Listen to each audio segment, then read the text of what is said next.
You're watching your local news leader. This is WCIA 3 News at 5. It's interesting. I mean, I never had seen anything like that down around here, this area. He saw a home burning in Champaign, and we now know how police are tying that fire to a bigger crime spree. Good evening. I'm Jennifer Roscoe. 33-year-old Tyler Faulkner was living in that house. He is accused of setting it on fire, and it's not the only crime he has been arrested for. The Champaign County State's Attorney's Office says he also broke into this restaurant and tried setting it on fire. And it doesn't stop there. WCIA 3's Amanda Brennan is with us now. So what else is coming out of all of this? Sure, Jennifer. Well, authorities say that Faulkner also broke into New Era. It's a cannabis store on campus at First and Green. Now, it's a complicated string of crimes that police are just now sorting through. I saw the vehicles all down here by our house and looked out the door and saw the smoke coming from it. I didn't see the fire, but I saw the smoke.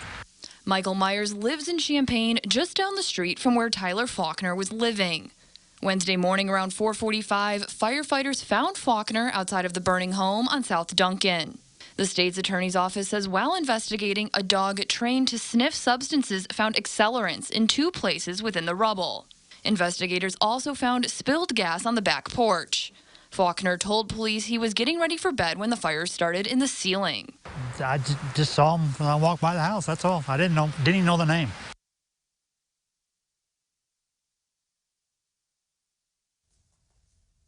Tonight at 6, we'll tell you more about the role that the yellow Camaro played in the whole situation, plus the relationship Faulkner has with the owner at the OHOP, the restaurant he's accused of breaking into and trying to destroy. Jennifer. Okay, thank you so much. We have a news update for you. State police have arrested a man in connection to a deadly hit and run. It happened Wednesday night at Route 36 and Salem School Road in Long Creek. 61-year-old Carrie Floyd of Decatur has been arrested for leaving the scene. 59-year-old Norman Nicholas, also of Decatur, died in that crash. And this one makes your head shake. Thieves stole hundreds of gifts donated to Toys for Tots. They were taken from a trailer parked at the Champaign County Director's Urbana home. WCIA 3's Ariana is with us. So Ariana, do we know if these toys were from our drive here at Channel 3? No, they were collected at the State Farm Center on Tuesday.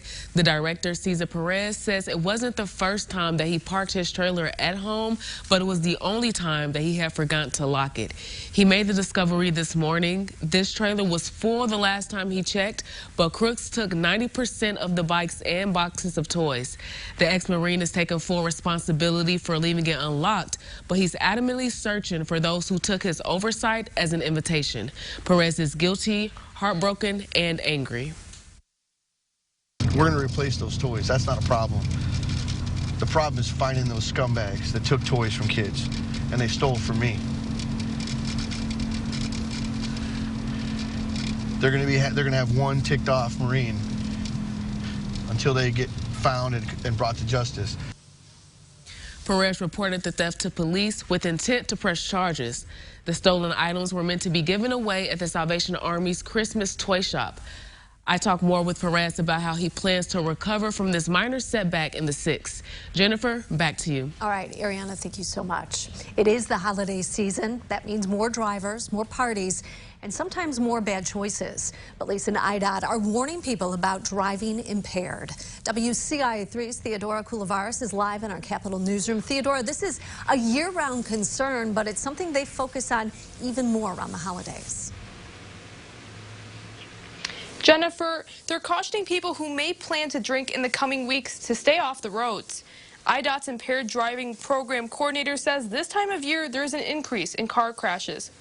They also see cases of crashes related to impaired driving go up.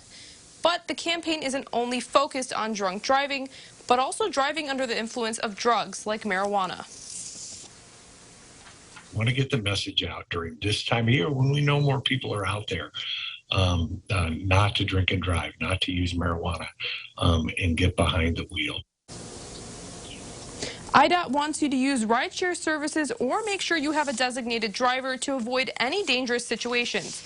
Law enforcement agencies will also have more officers out patrolling the roads to make sure everybody stays safe.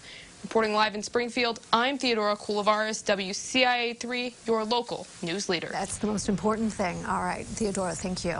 Here are some stories making national headlines today. President Biden has signed a bill to keep the government open through December 23rd. It'll let lawmakers finish work on a full-year spending package right before the holidays and a new Congress is sworn in. A little over a week after her return to the U.S., Brittany Griner is expressing her gratitude and says it feels so good to be home after her arrest in Russia. In a statement, the WNBA star says she intends to play again with the Phoenix Mercury this season. Griner was arrested last February at Moscow's airport for carrying cannabis oil in her luggage, which she says was accidentally packed. China is facing its biggest public health challenge since the start of the pandemic. More than a week since the government abandoned its zero COVID policies, cases are spiking there. A study, partly funded by the Chinese Center for Disease Control, warns the country urgently needs to roll out vaccinations and antiviral drugs if it's going to avoid 1 million COVID deaths.